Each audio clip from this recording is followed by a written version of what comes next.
We wanted to really understand what their experiences were in the disaster. So it's important to understand that what happens in the disaster and what happened as the storm approached on August 29th, 2005 had long-term implications.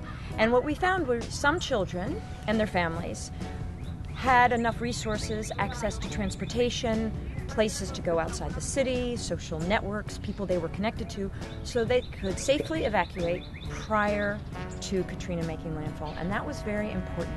So they were protected from some of what occurred in New Orleans.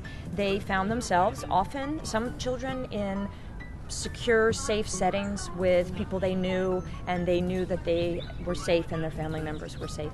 And that is the experience of some children, but not all children.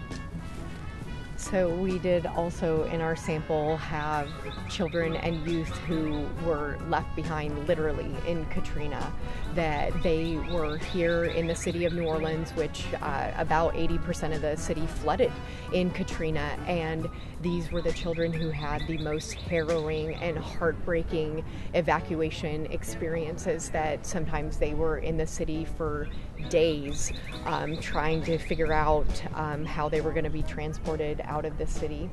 Data shows us that we know over 5,000 children were actually separated from their families in Katrina, and we had some children who they didn't know where their families were. We had some children who really were in this city as it filled with water. And why this matters so much, the experience in the actual disaster itself, is because it then had ripple effects in the months and years that followed Katrina.